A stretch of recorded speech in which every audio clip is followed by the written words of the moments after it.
ليعذب الله المنافقين والمنافقات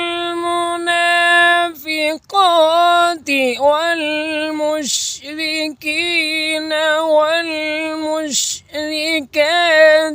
ويتوب الله على المؤمنين والمؤمنات